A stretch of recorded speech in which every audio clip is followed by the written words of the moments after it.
So I'm there kind of shouting my lines in a silent room with 1,500 people in and 6 cameras in my face. On my day one, I'm like, fucking hell. So that was crazy intense.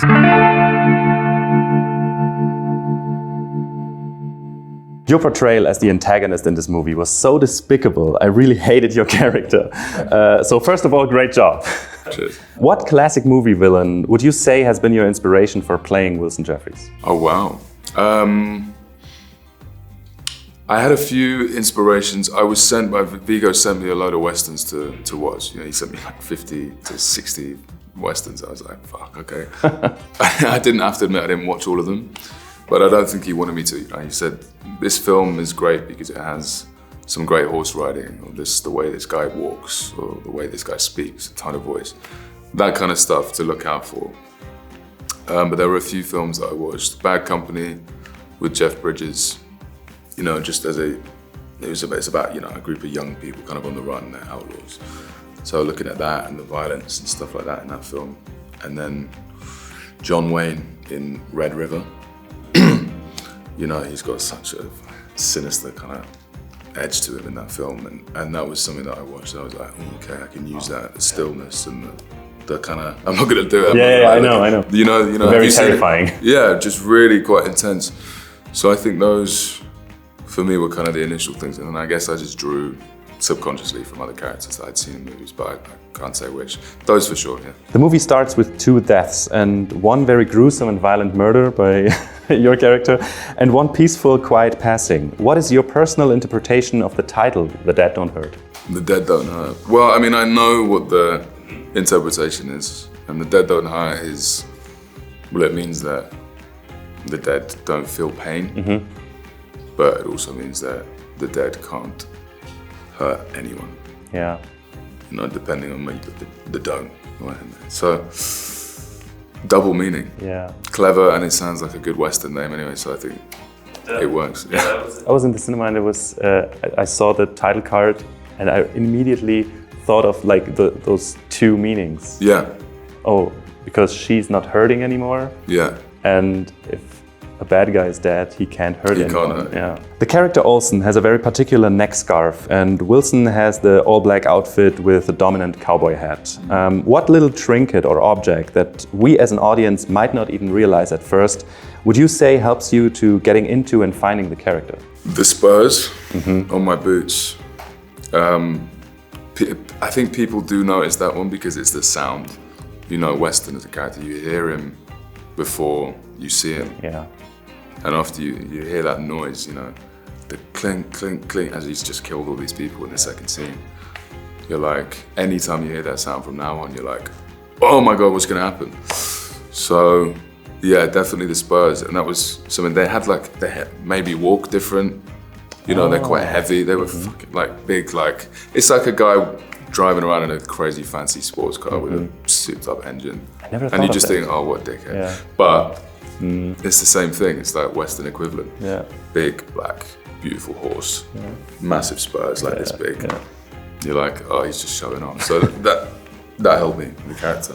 We hardly see any Western movies in modern cinema nowadays. What drew you to this particular story and this role? I mean, initially, I was drawn to it because I wanted to work with Viggo and with Vicky Krieps. I knew Vicky was attached when Viggo first sent me the script. And I mean, Viggo is kind of one of the reasons why I wanted to start acting, because, you know, when I was a kid, my grandfather showed me all these films, and Lord of the Rings was one of them, and I was like, I can do this, let's do it as a job. Yeah. So yeah, full circle moment for me, really. And yeah, so initially they drew me to the film completely, and then I did want the script to be good though. I think I don't want to take a role just because of who's in it or who's directing. I think the story has to be full enough and good enough. It has to be good enough characters, and it was. Yeah. You know, I read it all in one sitting. I loved it. I saw how big the character was that he wanted me to play. I was like, oh shit, this is a big deal. The third main character. Yeah, I was like, oh my God. Yeah. So many things, and also the challenge. I knew it was going to be a challenge for me as an actor, and I want to push myself wherever I can. Yeah. So yeah. I'm a huge fan of House of the Dragon, and I remember you having a small part in the first season. How would you compare getting to act on a set of a huge TV show like that to creating your own villain and having a much bigger role in a film like this? Compare? Well, the House of the Dragon, you know, HBO created that, the Game of Thrones. It's such a big production. Yeah. It's like, I was my first day on set for that. I was in a room, there's that big wedding scene. Wow. Where I end up being fucking destroyed, you know. Spoilers. And I have to, sorry bro. And I have to, I have to kind of give this, I'm talking to Sir Lionel. Yeah. And there's obviously music and people dancing and stuff. And there's a room that's filled with probably 1,500 people, crew and actors and extras and stuff. And obviously there can't be any noise while I'm giving my lines, and I have to imagine there's noise. So I'm there kind of shouting my lines in a silent room. Wow. With 1,500 people in and 6 cameras in my face. On my day one, I'm like, fucking hell. So that was crazy intense. Wow. But great fun. You know, I really enjoyed doing that. That was such a milestone in my career as well. And then coming on to The Dead Don't Hurt. Still intense, but in a different way. Yeah. I always have these crazy first days. Day one for me on The Dead Don't Hurt was that big opening scene, that one shot. Oh, really? Yeah, so we filmed that like 10, 15 times, and you know, there was always something that would go wrong with reloading the gun, or I'd get on my horse and my trousers rip, or I get on the horse and he just decides to go, and I'm like, no, you need to stay. Just, well, we got there in the end, and it was stressful, but it was great. And yeah, different vibe on set, just because there was much less people on The Dead Don't Hurt. What was it like, coming back to your previous answer, what was it like to work with Viggo as a director, a co-star, and a human being? I mean, as a human being, wonderful. You know, Viggo, he is known by people around the world and fans just to be incredibly humble, incredibly down to earth. And you know, I've got to know him quite well, and he's a great guy. And very supportive and very generous, and I feels like he's kind of a mentor to me, which is, you know, a cool mentor to have. Awesome. Yeah. As an actor, yeah, well, I was watching Viggo work. I would come to set on my days off, and I'd watch Viggo work as an actor because we didn't have loads of scenes together. Yeah. So I'd watch Viggo and Vicky do their thing. I'd watch Danny Houston, I'd watch Garrett Dillahunt, and just kind of soak it up and try and learn what I could from it, because I was like, when am I going to get this experience again? You never know. Yeah. And as a director, I think him having been an actor for so long, he had, you know, a different approach to how to give notes and help me throughout the scene. You know, we'd go through the scene together, and we'd swap the roles sometimes, and he'd kind of do my thing. So what about this? And I'm like, cool, and we can do that. And we built upon it together, which was really cool.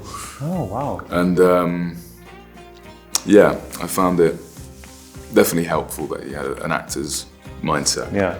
You know, in his approach to directing. They say that actors make the best directors, actually. Yeah, well, I think actors would say that because they're gonna know, they know what it's like to be on the other side. Yeah. Yeah. As last question, what 3 movies would you say have been the most impactful for you as an artist and performer? Wow. Just off the top of your head. I do have a few favorites at the moment. Weirdly, Captain Fantastic was one I watched before I worked with Viggo. I love that movie. I think it's my favorite film that he's done. Love it. Blue Valentine. Wow. Derek Cameron's, yeah. I just think that's so intense. Yeah. And I'd love to do something like that, you know, super naturalistic kind of performances and stuff like that. I need to give like a fun one as well. The Boat That Rocked. Have you seen The Boat That Rocked? No, I've never heard of that. Great film. Yeah? So funny. Wow. Yeah, lots of like classic British funny actors. Okay. It's set in like the 70s or I think 70s, and like pirate radio on a ship. All right. And it's just chaos. It was great. Sounds awesome. Yeah. That's like my fun movie that I go to watch if I feel down. You know. All right, that's it. Thank you. Thanks so much for your time. Thank you, bro. Pleasure to meet you. You too.